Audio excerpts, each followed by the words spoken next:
Okay, okay. I'm Thank you. I wondering why apologize. we couldn't just deal with it on an individual basis. You know, Citizen, a lot of cities do that. A lot of cities will take these out and be able to find them and then just separately regulate them. And if, But I mean, why wouldn't we just do it where they come to us each time they're going to do one? You have general rules, Mhm. but location wise.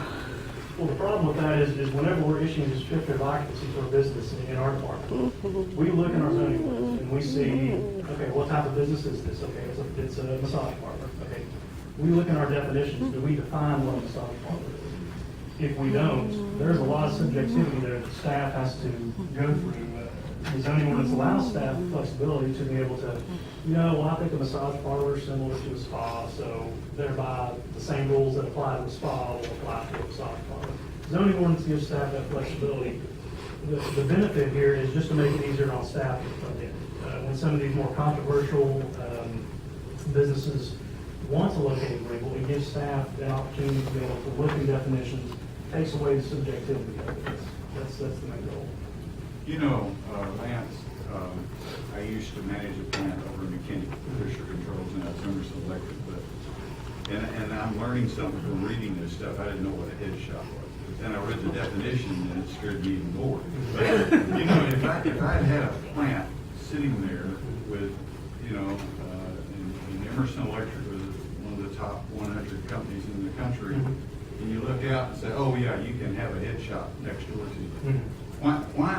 Why is it any more less offensive to have a nice plant there and have a shop sitting right there next door? If it's offensive to the rest of the public, it's just as equally as offensive to the company is the way I see it. And along the same lines, there's a safety aspect of your business as well. There's these types of businesses we're considering urban blight. As a business owner that's in an industrial area, I don't know that I would like to have one open up next to me because I'm going to be there after hours and nobody else is. In most of these places, we're right across from Rubbermaid, so there is somebody there most of the time, but that's a problem too. Yeah, and of course, cities do have the legal authority to regulate where those go. And so the city has an option either, okay, we'll allow them to go in what's traditionally our least stringent zone, which would be industrial. Or we allow them in general retail, or we allow them in commercial. So, I guess if the city wants to regulate these types of uses, I guess the decision just needs to be made. If it's going to be blight in industrial, certainly it's going to be blight in commercial, certainly it's going to be blight somewhere else. So, I think one of the benefits here at least is if we require these uses to get a conditional use permit, there's landscaping that's involved. There's some beautification of the property that's involved. City council and planning and zoning commission can place restrictions on each one of those businesses. So in essence, what it does is it brings them on a case-by-case basis before the planning and zoning commission and before city council. So that's the benefit of, we're not just, staff's not recommending just to flat out allow them, by permitted rights in industrial. Let's, allow them by conditional use permits to come before the two boards and then let those boards make a decision on a case-by-case basis. The use of the word non-traditional just sort of, it really has a connotation of undesirable. It's the way is the way it comes across to me, and I think if it's undesirable in one part of this town, it's undesirable in another. And I really have a problem with trying to do. I know we have spacing and requirements, but I think our corporate citizens are extremely important as well. I think all of our citizens are. And so, anyway, I know we have a public hearing on this, so we can hear what other people have to say. Well, the hard thing is too that, in my opinion anyway, some of these things, were desirable or undesirable wherever they are, and some of them are just a service that needs to be provided. For example, bell bond services. But I don't like driving through town and seeing 25 of them, on a 2-block. So, so you've got on one side of the spectrum, I'd rather not have them in my city. To the other side of the spectrum, I don't want 25 of them in a 2-block radius. And I know that's, I guess that's what you're trying to do here. But I guess the concern is too is the industrial areas, and if I have business that would also not like to have them there, or Sure. Clustering them potentially, or not. You're not going to cluster them too much, but they're still going to be in the same geographical area. Same geographical area. I don't know if that was a question, but I may be concerned. Legally, you can't ban them altogether.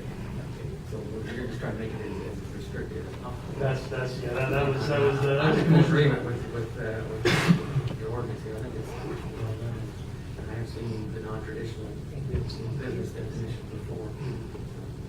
To me, it doesn't come across as a negative connotation. It's just non-traditional. Walmart retail type of stuff. Yeah. And then again, there's probably not too many of these businesses that are going to want to locate into the industrial area because there's not going to be people in the traffic flow there, right? So, I mean, You know, there is something though that really is upsetting about the, I go back to the head shop. I mean, you read that definition and it specializes in drug paraphernalia. I mean, the city doesn't worried about where drug paraphernalia can be marketed in this town. It's just really something about that. It's wrong. Counter to what, I mean, we're putting tremendous efforts in our police department, our court system, and whatever, to rid this city of drugs, and yet we're here considering ordinances, I mean, or where they can be located in the town. That's just, Right there, Nature's Field next to L3. yeah. I mean, that's a problem. That's a problem. Because that's where we're saying that they well, could. I believe there's a shop already in town, isn't there? Is there not? Is it? Where? Where? I've heard a couple of. Get yourself in here. There you go, area. And the idea here is to get ahead of that and try to prevent it before it comes in. And part of staff's definition is that if one of these businesses come in, they have to be a standalone business. What a lot of times you'll see with head shops, they will be a secondary use. Thereby, we cannot necessarily regulate them. It's very difficult to regulate secondary use when you can't rely on a certificate of occupancy permit or something like that. Those are the difficulties that staff is trying to work through with this ordinance. So if it comes in as a secondary use, with this, you can control it? With this, we're basically saying if you're one of these businesses, you cannot operate as a secondary use in the city. That's what we're saying. If we don't say that, then we have no control. We have zero control because if you have a secondary use in your business, you do not get a certificate of occupancy initially. Okay. Any other question, or are you ready to open the public hearing? Well, I'm for control. My problem is just, I think if you do that with like a bail bond business, kind of needs to be near a jail, probably. So if you can. That's my problem. I think that distance, I mean, use spacing, use control usage, where we have more control over it. My question is, do you put them all out in a certain place, and then that may cause another problem in another place? Right. Well, the ones that are existing are already grandfathered, basically, right? Yes. So we've got, I think we've got plenty right now that'll service all of the jail area unless they go out of business. But you know, you can't think in terms of what you have right now when you're trying to fit it. All right, why don't we open up the public hearing? Okay. Anyone wishing to speak in favor of this amendment to the ordinance, code of ordinances, please come forward. Yes, sir.